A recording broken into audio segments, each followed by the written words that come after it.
What purpose? Kid Copious back in effect. Purple State Party. You know what we're trying to do here. We're trying to rep America, the center, and common sense. And this one goes out, well, to everybody, because I just love Fetty. Yeah, there you go. Double shot of the Fetty. So, I think it's easy to agree that a majority of people just want to be able to afford a good life, right? We don't want to struggle to put food on the table and money into our gas tanks.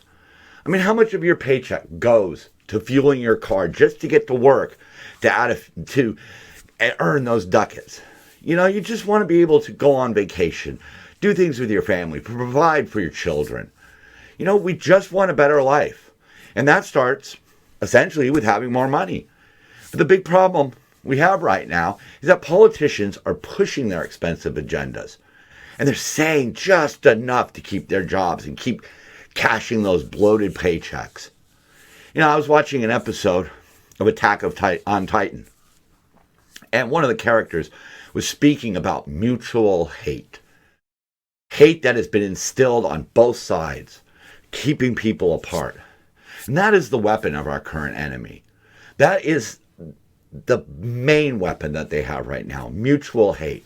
So today we're going to take a look at some examples of politicians pushing their agendas to stoke that mutual hate that do not benefit Americans. But first, some mental irregularities. Well, sometimes, the truth must be exposed, and sometimes it exposes itself. Biden administration acknowledged in a memo that charging fossil fuel companies less to drill would provide greater energy security. But they're going to hike the royalty fees. Because their agenda is to drive fossil fuel companies out of business. That's their agenda. Doesn't matter if we can't afford to do that. They're going to do it anyhow. Biden had another brain fart. Says he cut the national debt by 1.7 trillion when he actually increased it because he confused the words debt and deficit. Wow. This guy is just a genius. You hear with big spending Joe Biden, in 2 years I've reduced the debt. See, he puts debt and deficit interchangeably. Nah, it's not. Look it up for yourself. It's boring.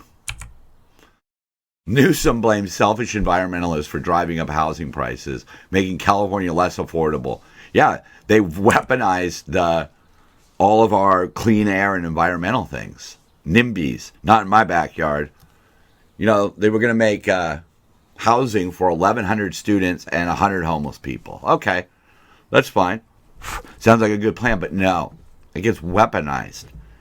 Oh, you can't do this because of this. All of these stupid rules and regulations that we have in place with inflexible leaders. And that's the problem. Everything's been litigated. And it's in these tight little boxes that can be exploited and nobody can seem to bend the walls. Oh, Beetlejuice is gone. Yeah. Now they're saying it was a landslide. At one point, I guess it was a little bit closer. I'm not surprised. A woman who bans white reporters but is married to a white woman, starts to lose credibility.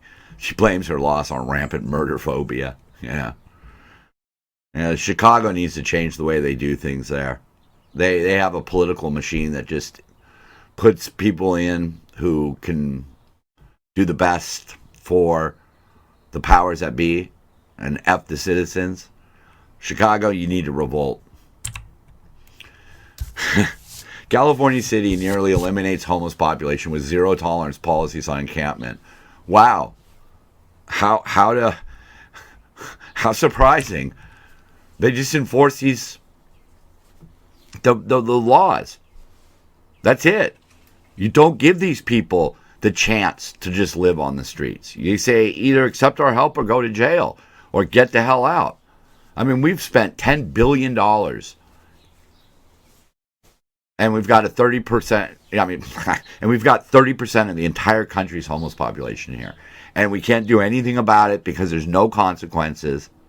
There's no forcing people to get the help they need. And I'm not up for the government forcing us to do things, but how about don't force me to drive an electric vehicle, but force the fentanyl addict to get help?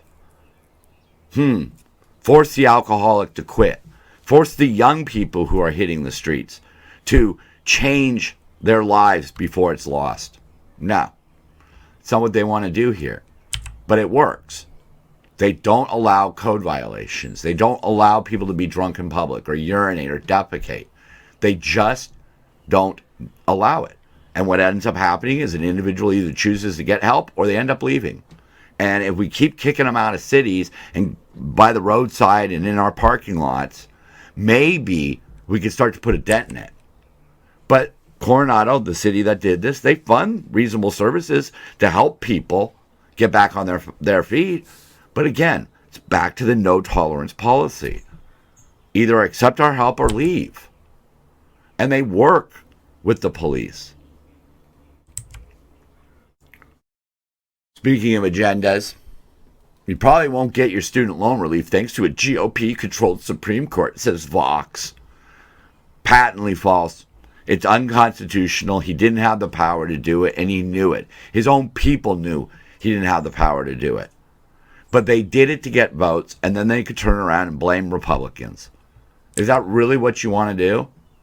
Is that the kind of government you want? Because they don't have the authority under the HEROES Act. They just don't. He claims he does, but it was initially set up to benefit service members deployed to Afghanistan and Iraq. People who were going to possibly die for their country. That's different than somebody who chooses a worthless college education and then is lazy and doesn't apply themselves or doesn't get the breaks. You know, that happens. Lots of people get college degrees and then they can't catch a break. But that doesn't mean we need to pay for these people. And a lot of the people that are going to get paid for are young and just starting their careers. So, you know, if you want to make it fair, figure out who really deserves it. Not just everybody deserves it. Yeah, a tax expert came out and basically laid out exactly what I said there. You know, it was just a bribe to get votes. It's about the government wanting to control things that they're not allowed to control. But there's a hypocrisy that went on behind this. Because Democrats originally said that the executive branch didn't have the authority to forgive student loans, but changed once Biden was in office. Pelosi, Warren, all of them. But now that he's in charge, they're like, okay, fine, if that helps us, great. But if it helped Trump, no. Is that what you want running the country? Either it is or it isn't. Soros-backed DA cut deal giving no jail time to wasted bus driver who killed a cyclist. And again, you know, this is one of, they like to point out that somebody is a woke DA, but keep in mind, one of the reasons they do this is because it helps them in the win column. If you make deals and people plead guilty to those deals, you get a win. You convicted somebody. You didn't convict them of much. I mean, this person's going to get deferred adjudication for 7 years and community service. There were 11 people on the bus that saw her not brake, saw her swerve, saw her acting crazy. But, you know, this brings up an interesting point where she says, this is crazy. How do you drive under the influence, go into the bike lane, plow somebody over, and not serve a day in jail? I'm not saying she needs to serve 20 in prison, but maybe a month. And you see the numbers down there at the bottom. George Soros-funded DAs represent 20% of Americans after $40 million was funneled into races to get bad DAs. Why would somebody spend all that money to get bad DAs? I don't know. Soros has funneled in $131 million to media groups. We're gonna get to why media groups. But that was his candidate right there, Garza, a progressive activist with no previous experience as a prosecutor. Wow. So the top prosecutor has no experience as a prosecutor. How would that work at your job? How would that work at your job? Would you want like a pilot flying your plane that has no experience flying a plane? He ran on a platform of reimagining policing and prosecuting police officers. And yet he's the district attorney because Soros spent enough money to obliterate his opponents. A man with no experience. That's what Soros is spending his money on. And people like Soros. Another part of their agenda, Cobalt. Cobalt is mined by companies and what they call artisanal, which is just people going out there and mining it because it's very lucrative. Each Tesla battery requires 10 pounds of cobalt. Maybe that doesn't seem a lot, but multiply that. What? 1 million Teslas, 10 million pounds of cobalt? And what are they making over there? This is a corporate run account. China Molybdenum. They made about 35 cents an hour. One miner was quoted as saying it's like a slave and a master. But they're going to support slave labor if it pushes the green agenda, if it increases their stock value in EV cars and the such. And thousands of children work at these mines. An 11-year-old carrying a bag of cobalt. Let's hear it in the comments. Yeah, that's from 2018, right? So he's probably still working there if he's still alive, and now he's 15. How does that jibe with good policy? That's where we're going to get our cobalt. We're not trying to find it here in America, folks. We're going to do it overseas. It's highly toxic to breathe. Land near the mines suffer. Waterways are often contaminated, and workers are forced to touch and inhale toxic dust on a daily basis. That's what they want. They want more and more cobalt coming out of the earth. They don't care the cost because it's part of their agenda. And that shows their agenda for America is the same way. They don't care by any means necessary. It doesn't matter who gets hurt along the way. But here's another interesting stat coming out of the Congo. Out of 19 cobalt mines, China owns or is connected to 15 of them. So they're willing to sell out to our enemies for their green agenda. That does not seem like good policy, folks. But look, here we go. Gates, Bloomberg, Bezos.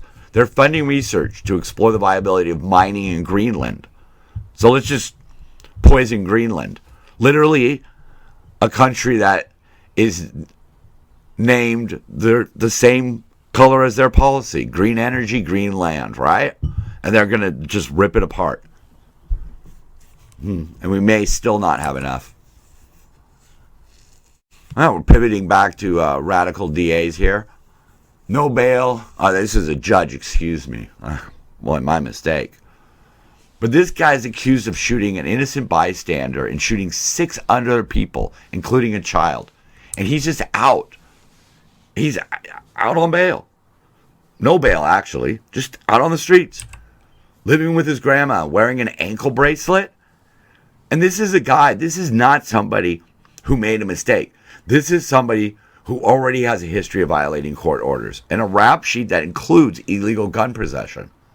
And there is evidence against him that is already sufficient enough to hold him as a danger to the community and a flight risk. But no, a judge says you're free to go. So we have all this coming out now, the Wuhan lab leak.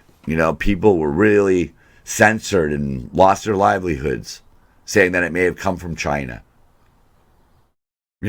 So following the acknowledgement of the Wuhan lab leak, Biden condemns White House as racist and xenophobic. They are the snake that eats their own tail. White House announces all conspiracy theories are true except for the one about Biden stealing the presidency. Yeah. They use labels to weaken criticism. And conspiracy theorist is one of them. I do not consider that I'm a conspiracy theorist, but I have questions about the election. I have questions about a lot of shit that they did.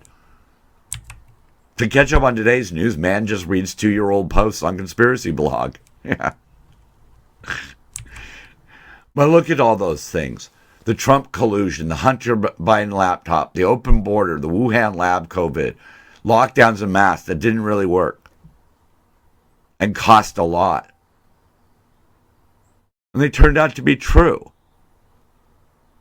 But instead of allowing us to discuss them, the mainstream media simply went along with the party line. That's China. That's 1984 by Orwell. That's what we are heading towards. That dystopian future where the government controls everything and has everything. Speaking of people who have everything, Bill Gates' climate change deceptions are taking us for $1 billion ride. Yeah. This goes back to what I was saying earlier about Soros giving to the media. Sam Fried here said that, he avoided media and regulatory scrutiny by donating to influential media outlets. That garners favorable press and social media, which also ignore, cancel, and deplatform most criticism. So if you can get in trouble from Twitter, let's say, for talking bad about a Soros-elected official, you won't talk bad about Soros-elected officials, right? I probably don't help my cause very much. I'm sure, I've tried searching Purple State Party. It's difficult. But is that what you really want? Do you really think that that leads to a good future? And never mind that this climate crisis is based on computer models that predict things far greater than what we're actually experiencing. They ignore the history, the 5 great ice ages, the interglacial periods, the medieval warm period, the little ice age, the Anastasia and Mayan droughts, and other inconvenient climate truths. They just ignore it. They excuse it. They set it off to the side. That's the problem, and we're allowing this to happen because a lot of people only read one side of the argument. For example, I thought, wow, cows producing methane must be a big deal if they want to, basically buy up farmland and stop breeding cattle. Cattle emit methane, a greenhouse gas, 0.00019% of the Earth's atmosphere, equivalent to $1.90 out of $1 million. So we're supposed to eat vegetables and insects now? Because that's their agenda. It doesn't matter if there's no common sense. There's no matter. It doesn't matter. They don't want logic. That's not what they're looking for. They're looking for control and dominance. We've spent over somewhere in the neighborhood of $100 billion of taxpayer money to fight climate change. And 2022 was the worst year ever. Because they're not going about this in the right way. They're not introducing hybrid vehicles with an eye towards electric vehicles in the future. No, they're just rushing to EVs. We don't have the infrastructure for it. Every day you could read about people's troubles with chargers. It doesn't work, so we need hybrids. But no, that's not their agenda. So when Gates was confronted about the fact that he flies around in planes and he says, I purchased carbon credits. Oh, carbon credits must be a great thing. No, not really. Carbon offsets are part of the problem. They don't help Main Street. They don't help the planet as a whole. It helps people feel better about themselves. And here's an interesting statistic here. Elon Musk, Tesla Incorporated, pocketed $5 billion buying, selling, and trading carbon credits. In 2021, CNBC, part of the mainstream media, discovered that the company's credit revenue was greater than its automotive cash flow. They are getting rich pushing these climate indulgences. They made $5 billion selling carbon credits. You see where this all heads? It's right back to powerful people making money. Elon just took advantage of their stupidity. But none of us want to look really at the solutions. They just want us to look at wind, and sunshine. It's unreliable. It requires vast amounts of metals and minerals that are not exactly readily available. And they pollute. We are just changing the way we pollute our planet. That's all we're doing. Whereas you look at a hybrid, at least it's going to make a difference. Doesn't require as much. But not their agenda. And look, the king of their agenda, Al Gore, left office with $2 million in net worth. He's now raked in $330 million, railing about these things. And he's been wrong. He's been proven wrong time and time again. And yet, boom, there you go. And they just want money to flow through Africa and China. Why? Because they're probably getting kickbacks. You know, we tried to get rid of our liberal DA here, and there was a lot of shit that went on in that recall election. I mean, if you signed a petition twice, neither of your vote was counted. 1.2 million inactive voters removed. Why is that important? Because the level that the recall had to reach was actually lower than what it was when you remove 1.2 million people from the equation. But Judicial Watch had to sue to get the voter. They had to sue the county to update the voter rolls. That should just be done on a routine basis. But no, people have to take them to court. More about their little agenda here. They want to censor James Bond. This guy who wrote Ian Fleming's biography basically says there's no way that he could be made PC. Might as well just remove him. But this is what really stood out. However, I feel strongly that what an author commits to paper is sacrosanct and should not be altered. It stands as evidence of that writer's and society's attitudes at a particular moment in time, whether it's Shakespeare, Dickens, or Fleming. We need to see what our past looked like so that we don't repeat those mistakes, so that we can see all of the evidence before us. Hey, maybe some of the words make people uncomfortable. Get a thicker skin. They're just words. James Bond was not about promoting racial purity. It was a spy novel.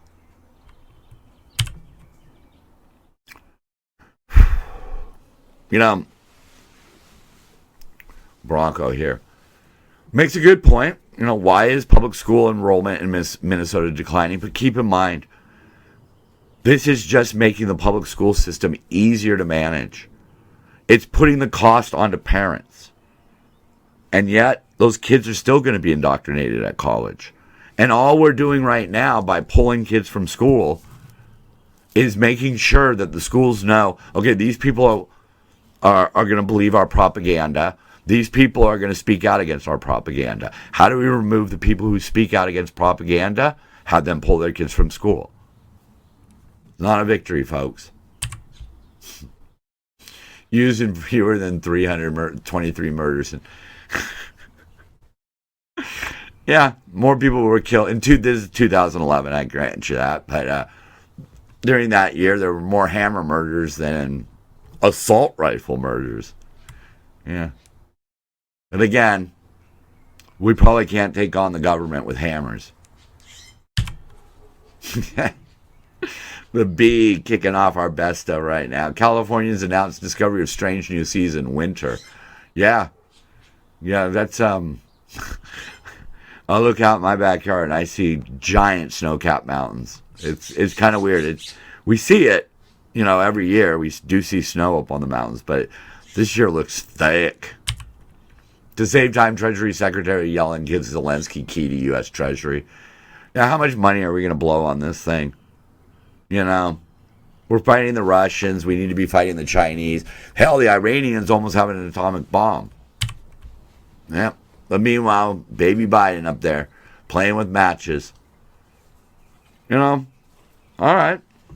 I mean, I do stand with Ukraine, but this guy is playing a dangerous game, and I don't know if him and his administration is up for the task. Man regrets transitioning into a woman after seeing line for restroom.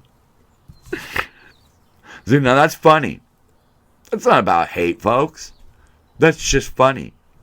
That's all it is. You know? You roast the ones you love. Or at least you roast the ones that you can tolerate. Or that you allow to live their lives. You don't roast people who you hate. Right? And that's a hell of a roast. Remorseful China tries sending over another "we're sorry for creating COVID" balloon.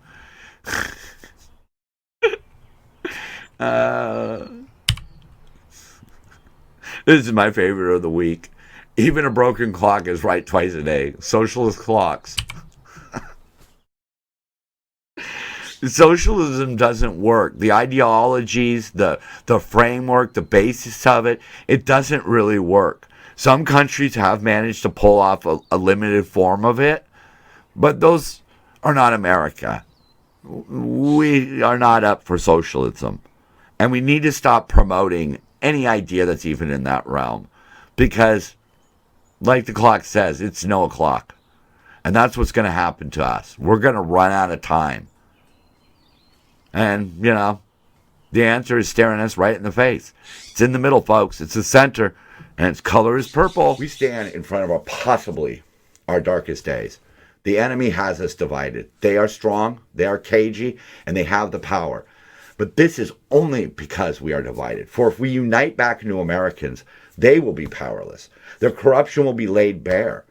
And once we've seized that power back, we can rebuild our society based on mutual respect and common sense. So I say to every American, black, brown, red, yellow, white, to every gay, straight, trans person, to every Jew, Christian, Muslim, and atheist, to everybody in between. We are a force to be reckoned with if we all stand together as Americans, as George Washington and Martin Luther King wanted. Look, our enemy is coming for us. And to paraphrase that S-level speech by Churchill, we will fight them in the schools and in the city halls. We will fight them on the TV and on the radio and on social media. We will never surrender. So my fellow Americans, reject the notions that one color is good and one color is bad. Reject the classifications that are designed to divide. And above all, reject the attempt to instill mutual hate. We are a country founded on liberty and justice for all, not just a select few or of a certain creed, color, or conviction, but for all, for all. I'm Kid Copious.